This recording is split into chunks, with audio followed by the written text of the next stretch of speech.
যারা অনেকদিন ধরে অসুস্থ, এটা যেকোনো রকমের অসুস্থতা হতে পারে, এটা হয়তো একটা গাড়ি অ্যাক্সিডেন্ট থেকে হতে পারে বা যেকোনো অন্য কোনো যেকোনো রকমের সমস্যা থেকে যদি আপনাদের অনেক দিন যদি আপনাদের হসপিটালে থাকতে হয়।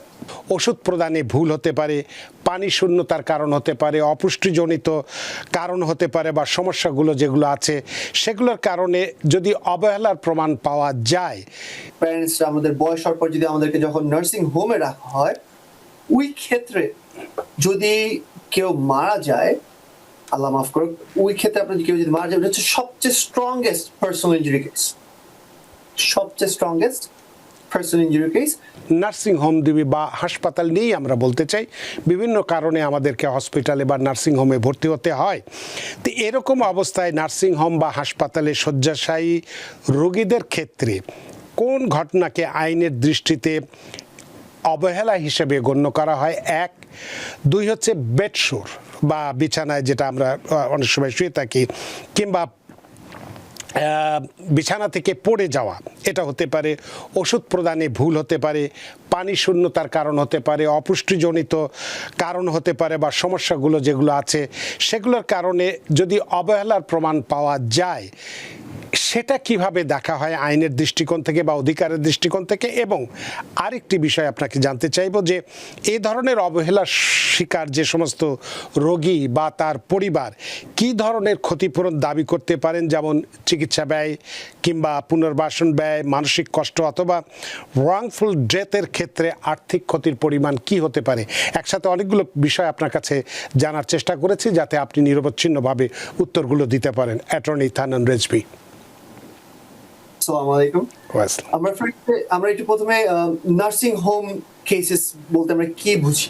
জি, এটা হচ্ছে আমাদের যেসব আমরা একটু লং টার্ম ফ্যাসিলিটিতে যারা আমাদের পেশেন্টস গুলো থাকে, যারা অনেকদিন ধরে অসুস্থ, এটা যেকোনো রকমের অসুস্থতা হতে পারে, এটা হয়তো একটা গাড়ি অ্যাক্সিডেন্ট থেকে হতে পারে বা অন্য কোনো যেকোনো রকমের সমস্যা থেকে যদি আপনাদের অনেক দিন যদি আপনাদের হসপিটালে থাকতে হয়, হসপিটাল অর একটা যেখানে ওই যে ধরেন আপনি ইমার্জেন্সিতে গেলেন, আপনাকে ওদের পাশে হচ্ছে রিহ্যাব ফ্যাসিলিটি, যে হসপিটালের সাথে যে রিহ্যাব ফ্যাসিলিটি গুলো থাকে, ওইখানে যদি আপনাকে ভর্তি থাকতে হয়।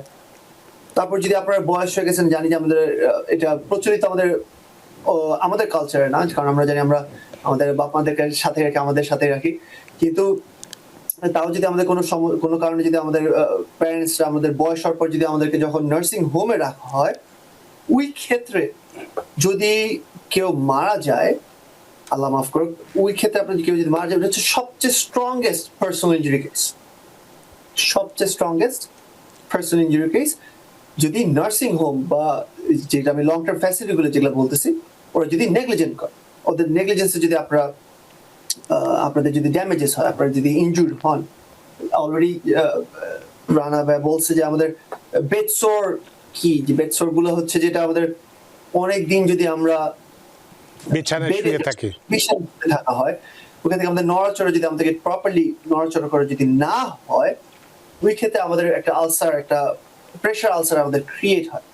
ওই প্রেশার আলসার থেকে আপনাদের ওইটা ইনফেকশন হয়ে যেতে পারে, আপনাদের বোন ওইখান থেকে বের হয়ে যেতে পারে, অনেক রকমের আপনাদের ইনজুরিজ হয়। হ্যাঁ, এটা মেডিকেল ম্যালপ্র্যাকটিসের মধ্যে পড়বে, আবার এটা নেগলিজেন্সের মধ্যে পড়বে।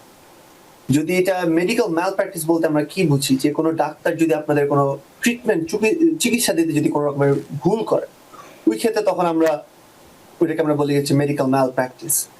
আর যদি আপনাদের যদি এটা যদি আবার কোনো নেগলিজেন্স হচ্ছে যে অবহেলা, যদি আপনার অবহেলার কারণে যদি আপনি ব্যথা পান, ওইটাকে আমরা বলি হচ্ছে নেগলিজেন্স।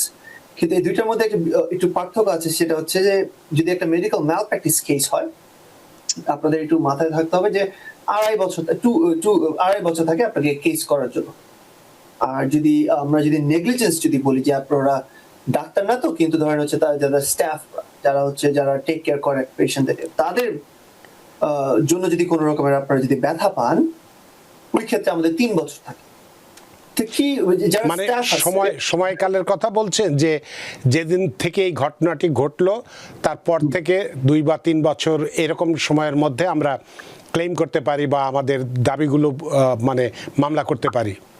হ্যাঁ হ্যাঁ, যে আমাদের মামলাটা বেসিক্যালি করতে হবে হচ্ছে যদি ডাক্তার ভুল করে, মেডিকেল ম্যালপ্র্যাকটিস যদি হয়, তাহলে 2.5 বছর। আর যদি স্টাফরা যদি ভুল করে তখন হয়ে যায় ওটা হচ্ছে 3 বছর, যেদিন থেকে ওরা ভুলটা করছে। কি ভুলগুলো করতে পারে সেটা অলরেডি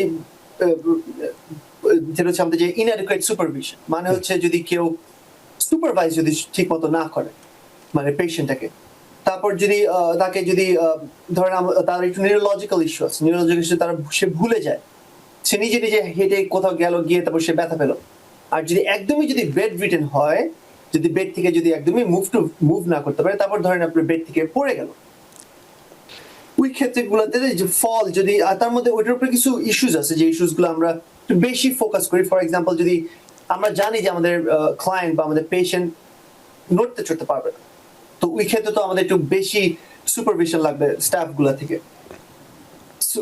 তারপর হচ্ছে যদি ওর যদি একটা আগে যদি ওদের একটা রেকর্ডে থাকে যে এই পেশেন্টটা দাঁড়াতে গেলে পড়ে যায়, ওইসব ক্ষেত্রে আমাদের আরো একটু স্ট্রঙ্গার কেস থাকে, যে আমাদের প্রুফ আমরা দেখাতে পারি যে দেখো তোমরা জানতা যে আমার পেশেন্টটা তোমাদের হসপিটালে অনেকদিন ধরে আছে, আগেও একবার দুইবার পড়ে গেছে, তুই ক্ষেত্রে তোমাদের একটু বেশি কনসাস থাকা উচিত ছিল।